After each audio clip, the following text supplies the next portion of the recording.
पुनर्जन्म किसको कहते हैं?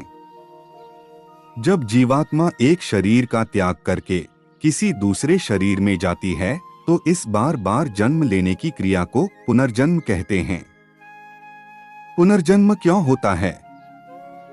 जब एक जन्म के अच्छे बुरे कर्मों के फल अधूरे रह जाते हैं तो उनको भोगने के लिए दूसरे जन्म आवश्यक हैं। अच्छे बुरे कर्मों का फल एक ही जन्म में क्यों नहीं मिल जाता?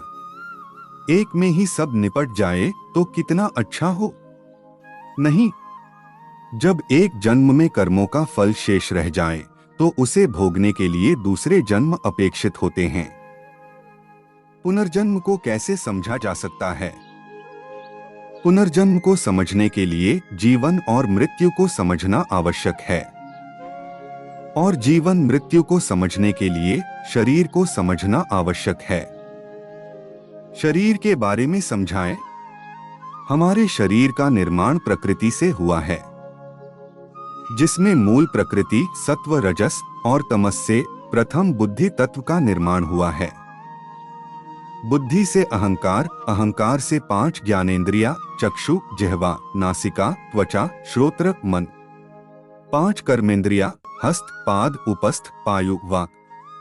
शरीर की रचना को 2 भागों में बांटा जाता है, सूक्ष्म शरीर और स्थूल शरीर। सूक्ष्म शरीर किसको बोलते हैं? सूक्ष्म शरीर में बुद्धि, अहंकार, मन, ज्ञानेंद्रिया।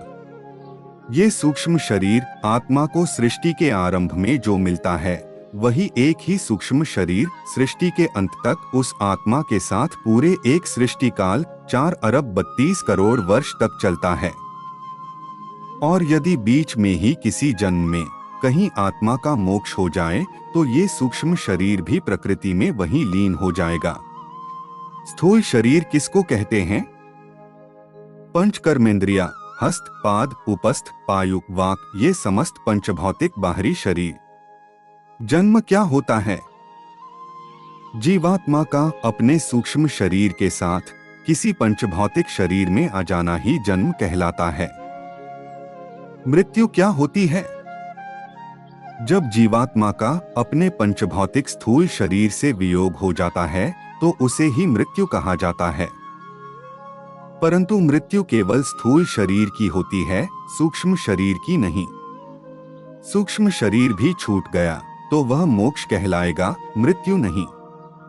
मृत्यु केवल शरीर बदलने की प्रक्रिया है। जैसे मनुष्य कपड़े बदलता है वैसे ही आत्मा शरीर भी बदलता है। मृत्यु होती ही क्यों है?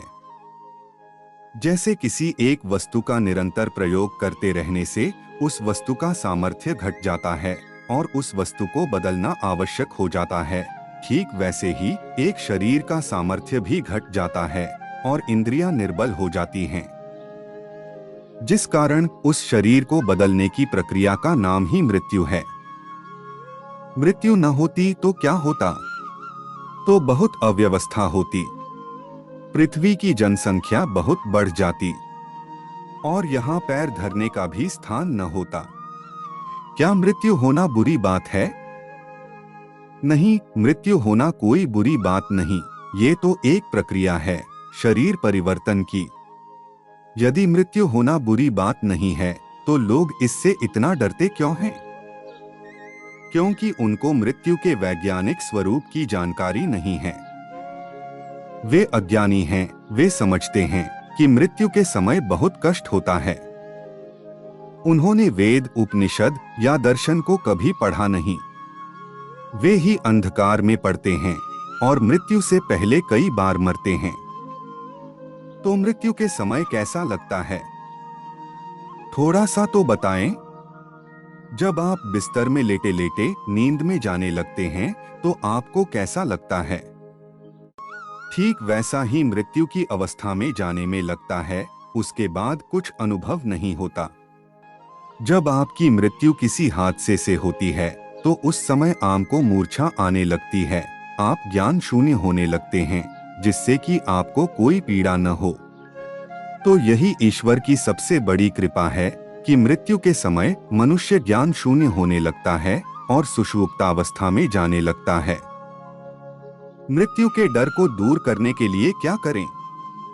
जब आप वैदिक आर्ष ग्रंथ का गंभीरता से अध्ययन करके जीवन, मृत्यु, शरीर आदि के विज्ञान को जानेंगे तो आपके अंदर का मृत्यु के प्रति भय मिटता चला जाएगा।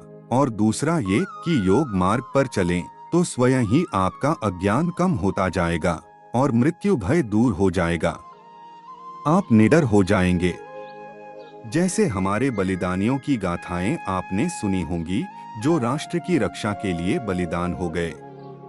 तो आपको क्या लगता है कि क्या वो ऐसे ही एक दिन में बलिदान देने को तैयार हो गए थे?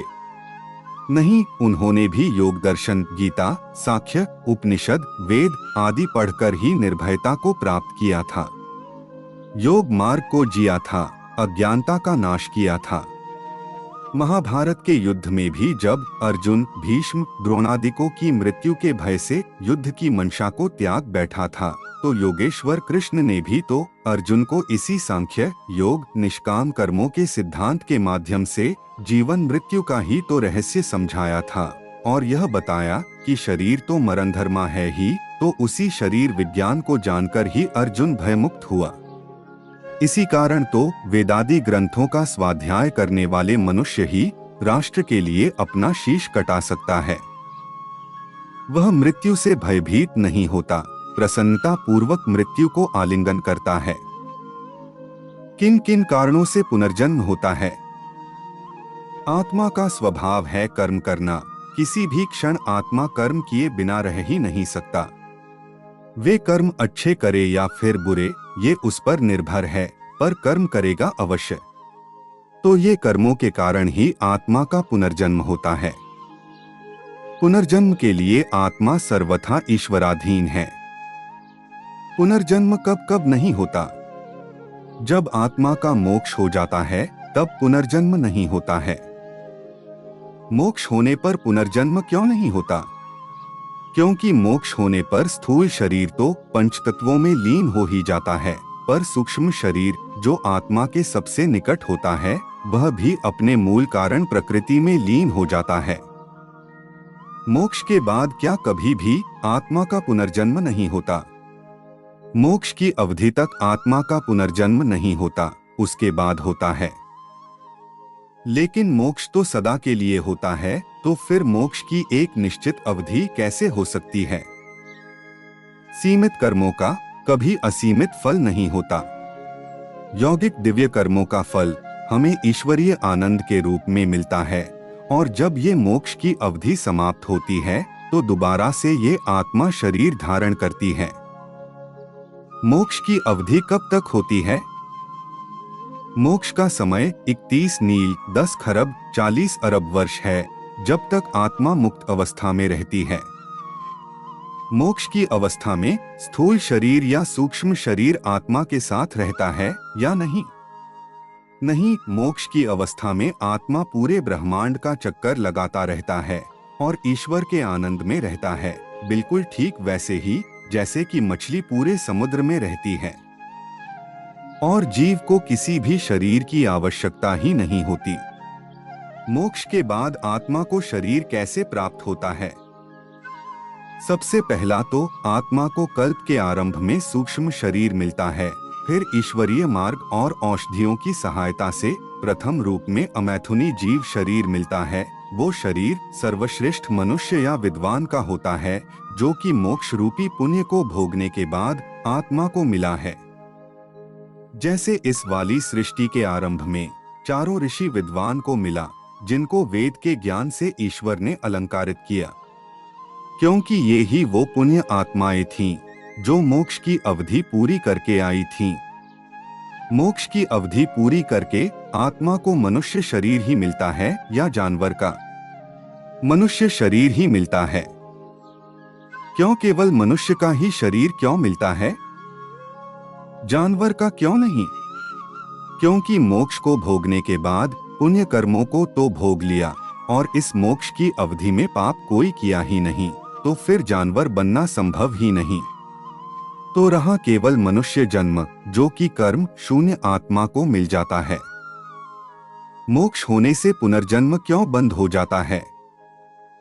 क्योंकि योगाभ्यास आदि साधनों से जितने भी पूर्व कर्म होते हैं वे सब कट जाते हैं। तो ये कर्म ही तो पुनर्जन्म का कारण है। कर्म ही न रहे तो पुनर्जन्म क्यों होगा? पुनर्जन्म से छूटने का उपाय क्या है? पुनर्जन्म से छूटने का उपाय है योग मार्ग से मुक्ति या मोक्ष का प्राप्त करना। पुनर्जन्म में शरीर किस आधार पर मिलता है? जिस प्रकार के कर्म आपने एक जन्म में किए हैं, उन कर्मों के आधार पर ही आपको पुनर्जन्म में शरीर मिलेगा। कर्म कितने प्रकार के होते हैं? मुख्य रूप से कर्मों को 3 भागों में बांटा गया है: सात्विक कर्म, राजसिक कर्म, तामसिक कर्म। सात्विक कर्म सत्य भाषण, विद्याध्ययन, परोपकार, दान, दया, सेवा आदि। राजसिक कर्म मिथ्या भाषण, क्रीड़ा, स्वाद लोलुपता, स्त्रियाकर्षण, चलचित्र आदि। तामसिक कर्म चोरी, जारी, जुआ, ठगी, लूट मार, अधिकार हनन आदि। और जो कर्म इन तीनों से बाहर हैं, वे दिव्य कर्म कहलाते हैं, जो कि ऋषियों और योगियों द्वारा किए जाते हैं। इसी कारण उनको हम तीनों गुणों से परे मानते हैं, जो कि ईश्वर के निकट होते हैं और दिव्य कर्म ही करते हैं। किस प्रकार के कर्म करने से मनुष्य योनि प्राप्त होती है? सात्विक और राजसिक कर्मों के मिलेजुले प्रभाव से मानव देह मिलती है। यदि सात्विक कर्म बहुत कम है और राजसिक अधिक, तो मानव शरीर तो प्राप्त होगा, परंतु किसी नीच कुल में। यदि सात्विक गुणों का अनुपात बढ़ता जाएगा, तो मानव कुल उच्च ही होता जाएगा। जिसने अत्यधिक सात्विक कर्म किए होंगे, वो विद्वान मनुष्य के घर ही जन्म लेगा। किस प्रकार के कर्म करने से आत्मा जीव जंतुओं के शरीर को प्राप्त होता है? तामसिक और राजसिक कर्मों के फलरूप जानवर शरीर आत्मा को मिलता है। जितना तामसिक कर्म अधिक किए होंगे, उतनी ही नीच योनि उस आत्मा को प्राप्त होती चली जाती है। जैसे लड़ाई स्वभाव वाले मांस खाने वाले को कुत्ता, गीदड़, सिंह, सियार आदि का शरीर मिल सकता है, और घोर तामसिक कर्म किए हुए को सांप, नेवला, बिच्छू, कीड़ा, काकरोच, छिपकली आदि। तो ऐसे ही कर्मों से नीच शरीर मिलते हैं, और ये जानवरों के शरीर आत्मा की भोग योनियां हैं। तो क्या हमें यह पता लग सकता है कि हम पिछले जन्म में क्या थे या आगे क्या होंगे? नहीं, कभी नहीं। सामान्य मनुष्य को यह पता नहीं लग सकता, क्योंकि यह केवल ईश्वर का ही अधिकार है कि हमें हमारे कर्मों के आधार पर शरीर दे। वही सब जानता है। तो फिर यह किसको पता चल सकता है? केवल एक सिद्ध योगी ही यह जान सकता है। योगाभ्यास से उसकी बुद्धि अत्यंत तीव्र हो चुकी होती है कि वह ब्रह्मांड एवं प्रकृति के महत्वपूर्ण रहस्य अपनी योगज शक्ति से जान सकता है। उस योगी को बाह्य इंद्रियों से ज्ञान प्राप्त करने की आवश्यकता नहीं रहती है। वह अंतः मन और बुद्धि से सब जान लेता है। उसके सामने भूत और भविष्य दोनों सामने आ खड़े होते हैं। क्या पुनर्जन्म के कोई प्रमाण हैं? हाँ हैं। जब किसी छोटे बच्चे को देखो तो वह अपनी माता के स्तन से सीधा ही दूध पीने लगता है, जो कि उसको बिना सिखाए आ जाता है, क्योंकि ये उसका अनुभव पिछले जन्म में दूध पीने का रहा है, वरना बिना किसी कारण के ऐसा हो नहीं सकता। दूसरा यह कि कभी आप उसको कमरे में अकेला लेटा दो तो वो कभी कभी हंसता भी है। ये सब पुराने शरीर की बातों को याद करके वो हंसता है। पर जैसे जैसे वो बड़ा होने लगता है तो धीरे धीरे सब भूल जाता है। क्या इस पुनर्जन्म को सिद्ध करने के लिए कोई उदाहरण है? हाँ, जैसे अनेकों समाचार पत्रों में या टीवी में भी आप सुनते हैं कि एक छोटा सा बालक अपने पिछले जन्म की घटनाओं को याद रखे हुए है और सारी बातें बताता है।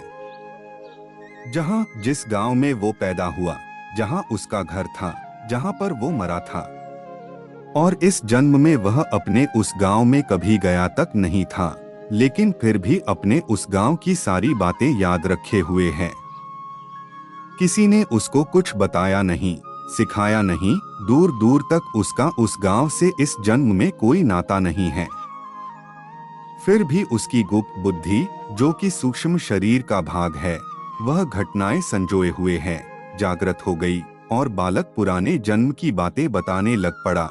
लेकिन ये सब मनगढ़ंत बातें हैं। हम विज्ञान के युग में इसको नहीं मान सकते, क्योंकि वैज्ञानिक रूप से ये बातें बेकार सिद्ध होती हैं।